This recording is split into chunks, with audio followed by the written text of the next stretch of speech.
I, 26F, need to provide some background before getting into the current situation. My mom passed away from cancer when I was 8. She was diagnosed when I was 6, and those 2 years were really hard on our family, especially my dad Greg, 50M. After she passed, my dad fell into a deep depression. He tried to stay strong for me, but I could tell he was struggling. He worked long hours at his engineering firm, and my grandmother, Mom's mom, helped raise me during those difficult years. 4 years after Mom's death, my dad met Sarah, 45F, at a grief support group. She told him she was a widow with a teenage daughter Amy, now 28F. My dad was immediately drawn to her because she seemed to understand his pain. They dated for about 6 months before getting married. Looking back, everything happened really fast, but at the time, I was just happy to see my dad smiling again. Sarah and Amy moved into our house, and at first, everything seemed perfect. Sarah was attentive and kind, always making sure to include me in activities. But slowly, things started to change. It was subtle at first. Sarah would plan shopping trips with just Amy, or she'd help Amy with her homework while telling me to figure things out on my own because I was smarter and didn't need help. When I tried to talk to my dad about feeling left out, Sarah would always be there to explain how I was just having trouble adjusting and needed time. The real problems started when I was 16. Sarah began suggesting that my dad should put our house in both their names. This was the house my mom and dad had bought together, the one where all my childhood memories with Mom were made. My mom had worked 2 jobs to help with the down payment, and it meant a lot to me. When I overheard them discussing it, I tried to object, but Sarah turned on the waterworks. She said she felt like an outsider in her own home and that my dad didn't trust her.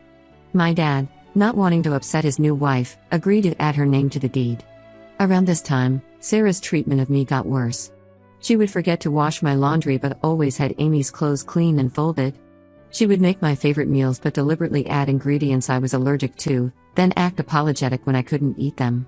The worst part was how she would do all this when my dad wasn't around, and then act completely different when he was home. Amy and I never really got along, but we maintained a civil relationship. She was always distant, almost like she was hiding something. Now I understand why. Looking back, there were times when she seemed uncomfortable with her mom's behavior, but she never said anything. 2 years ago, my grandmother passed away.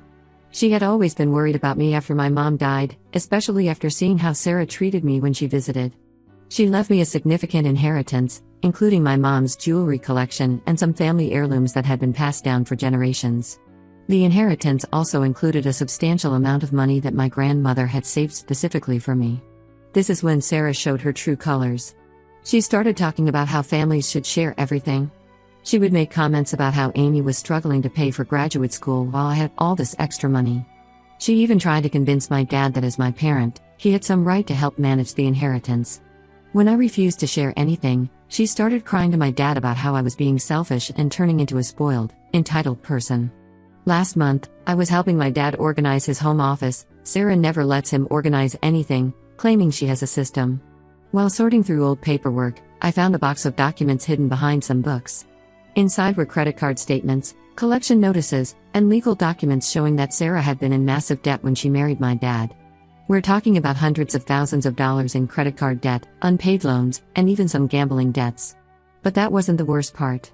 I found emails between Sarah and Amy from before the marriage, discussing their plan. Sarah had specifically joined a grief support group to find a wealthy widower. They had researched my dad, figured out his net worth, and planned how to get him to marry her quickly before he could discover her financial problems. There were even emails about how to convince him to add her to the house deed and joint accounts. When I confronted Sarah with these documents, she didn't even try to deny it. Instead, she broke down crying, claiming she had been desperate and afraid when she met my dad, but had genuinely fallen in love with him later. She begged me not to tell him, saying it would destroy their marriage and our family. I gave her 24 hours to tell my dad herself, or I would. She must have spun some story to him because when I tried to show him the evidence, he refused to even look at it. He said Sarah had already told him about some financial troubles from her past, and that everyone deserves a second chance. He accused me of trying to cause problems because I was jealous of his relationship with Sarah. I was furious. This woman had deliberately targeted my grieving father, lied about being a widow. I later discovered her first husband was very much alive, hidden massive debts, and manipulated her way into our lives. She had spent years subtly pushing me away from my dad, and now she had him so wrapped around her finger that he couldn't even see the truth. I packed my bags that day and moved in with a friend. My dad keeps calling and leaving messages about how I'm being unreasonable and tearing the family apart. Sarah has been posting on social media about how heartbreaking it is when children let money and jealousy destroy their family relationships. My mom's side of the family supports me, but my dad's relatives keep saying I need to forgive and forget for the sake of family harmony. But I can't forget. This woman targeted my vulnerable father, lied her way into our lives, tried to push me out, and now wants to get her hands on my inheritance. Ida for refusing to have anything to do with them and protecting my inheritance through legal means? Update 1: The past 2 weeks have been absolute chaos. After I moved out, Sarah started calling all our family friends and relatives, telling them I had a mental breakdown because of unresolved grief over my mom's death. At first, I ignored it because I didn't want to engage in her drama, but then something unexpected happened. Amy showed up at my workplace 3 days ago. I almost didn't recognize her because she looked terrible, like she hadn't slept in days. She asked if we could talk somewhere private. I was hesitant, but something about her demeanor made me agree. We went to a nearby coffee shop, and what she told me turned my whole world upside down. Apparently, Sarah had done this exact same thing before, multiple times. The story about being a widow? Complete lie. Amy's real dad is alive and well, living in California. He wasn't some deadbeat who abandoned them like Sarah had told everyone. He was actually a successful businessman who Sarah had targeted, just like my dad. She had married him, convinced him to put assets in her name, maxed out credit cards in his name, and then divorced him when she found my dad, someone she considered a better prospect. Amy showed me documents from her mom's previous marriage and divorce. She had photos, emails, and court documents proving everything. She even showed me a notebook where Sarah had written detailed plans about how to manipulate different men she was targeting. My dad wasn't even her first choice. She had been working on another widower from the grief support group, but he got suspicious and started asking too many questions. The reason Amy came forward now is that history is repeating itself. She found recent emails showing that Sarah is already planning her exit strategy from my dad. She's been in contact with another wealthy man she met at some charity event. But she won't leave until she gets her hands on more assets. Specifically, she's been obsessing over my inheritance. Amy confessed that Sarah has a gambling addiction that she's managed to hide for years. She's been losing massive amounts of money on online poker and sports betting. That's why she's been so desperate to get me to share my inheritance with Amy. She needed the money to cover her gambling debts before my dad discovered them. Amy showed me screenshots of Sarah's gambling accounts. She's lost over $200,000 in the past year alone. What made me feel physically sick was learning that Sarah has been monitoring my bank accounts. Apparently, she installed some tracking software on my dad's computer and has been using his passwords to check my accounts. She even tried to call my bank pretending to be me to get information about my inheritance, but thankfully they had proper security measures. I took all this information to my dad, thinking surely now he would see the truth. His reaction felt like a punch to the gut. He accused me of bribing or manipulating Amy into lying about her mother. He said I was acting just like my mom. Apparently, Sarah had told him that my mom had tried to turn him against her family when they were first dating. This was a complete lie, but Sarah had spent years planting these seeds of doubt in his mind. My dad's behavior has become increasingly erratic. He showed up at my friend's apartment where I'm staying, demanding I stop spreading lies about his wife. He said I was acting like a spoiled child who couldn't handle not being the center of attention anymore. When I tried to show him the evidence Amy had given me, he refused to even look at it. Instead, he threatened to go to court to try to get control of my inheritance to protect me from making bad decisions. Sarah has been playing the victim masterfully. She's been telling everyone that Amy is mentally unstable and has always been jealous of her relationship with me. She's claiming that Amy is making up lies because she's angry that Sarah won't give her more money. Some family friends have started avoiding me because Sarah told them I was harassing her and threatening to destroy her marriage. The most disturbing part is that Amy found draft emails where Sarah was planning to hire someone to accidentally run into me and get close to me. She wanted to plant someone in my life who could influence my financial decisions and help her get access to my inheritance. When Amy confronted her about this, Sarah laughed it off as a joke, but Amy took screenshots just in case. I've hired a lawyer to protect myself and my assets. The lawyer advised me to file for a restraining order against Sarah after seeing the evidence of her planning to have someone infiltrate my life. We're also looking into her previous financial frauds to see if there's enough evidence for criminal charges. Amy is terrified of her mother finding out that she told me everything. She's planning to move across the country to live with her real dad. She apologized for not telling me the truth sooner and for participating in Sarah's schemes when they first met my dad. She was only 18 then and was afraid of being cut off financially if she didn't go along with her mother's plans.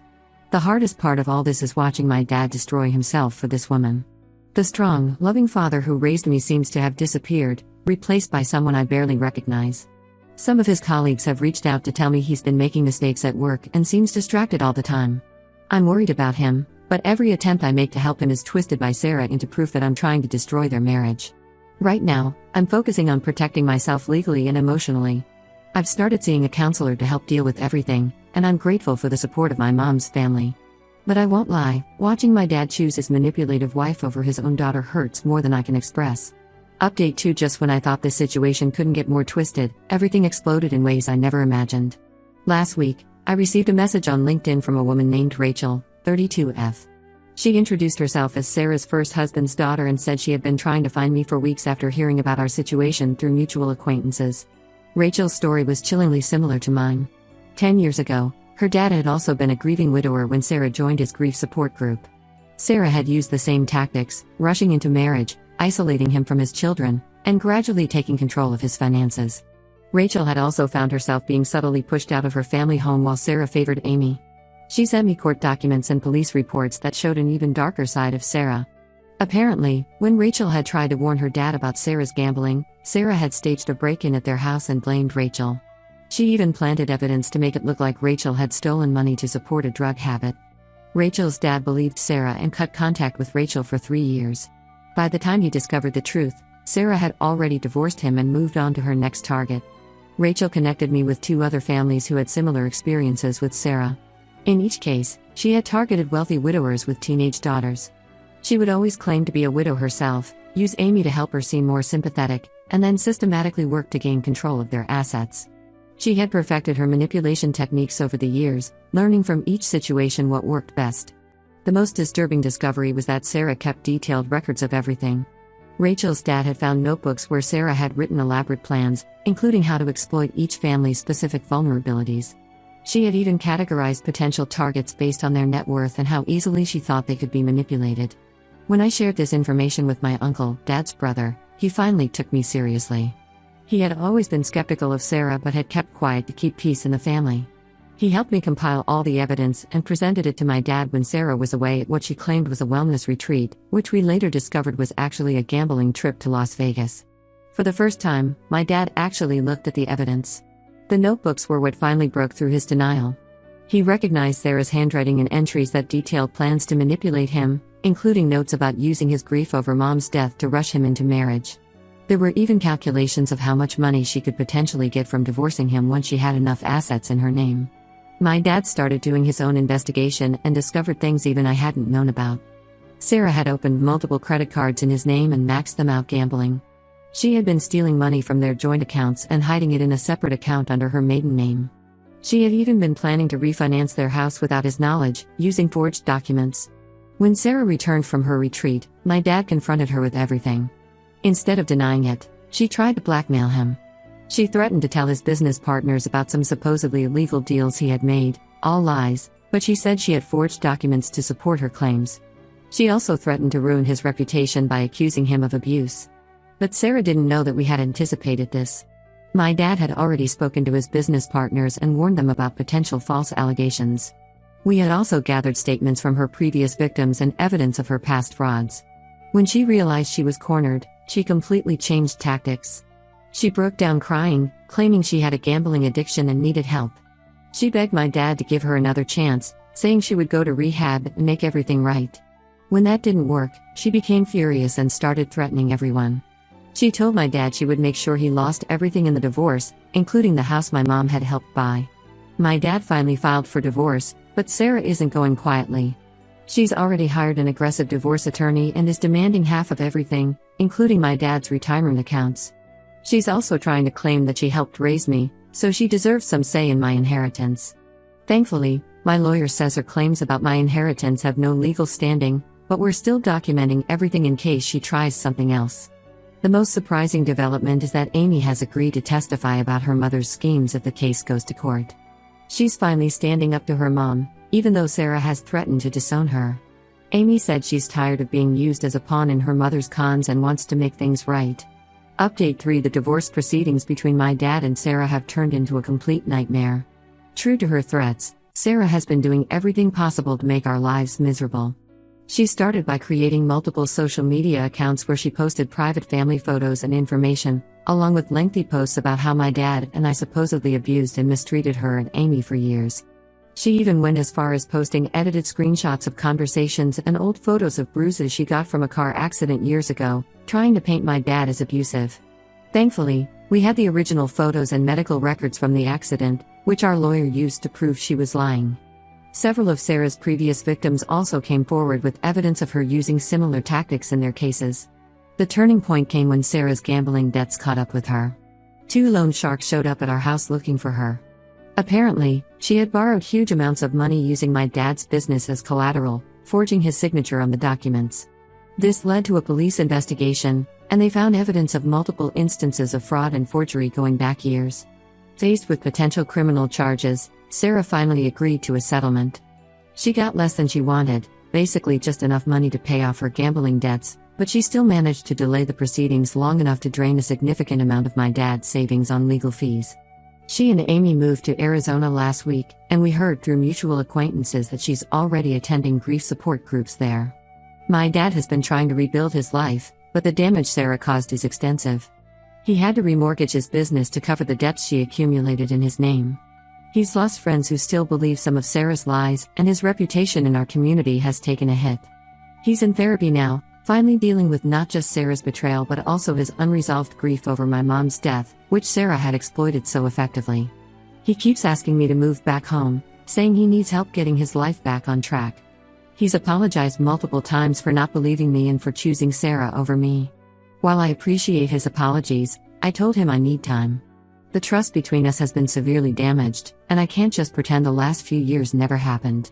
Rachel and the other victims have formed a support group, and we've been sharing information to help warn others about Sarah's schemes. We've also been working with a detective who believes Sarah has done this to at least 6 other families across 3 states. The investigation is ongoing, but there's a possibility she might face criminal charges if enough evidence is found.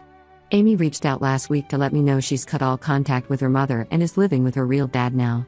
She's finally getting therapy to deal with years of being manipulated and used in her mother's cons. She asked for my forgiveness, but honestly, I'm not ready to forgive anyone involved in this mess. I'm focusing on my career and building my own life now. The whole experience has taught me valuable lessons about trust and family. Sometimes the people who are supposed to protect you are the ones who hurt you the most. I'm not sure if I'll ever fully reconcile with my dad, but for now, I'm at peace with keeping my distance while he works on himself. The detective warned us that Sarah will likely continue her schemes elsewhere. It's all she knows how to do. But at least our family is free of her manipulation, and we have legal protections in place if she ever tries to contact us again. Sometimes the best thing you can do is walk away and let toxic people destroy themselves.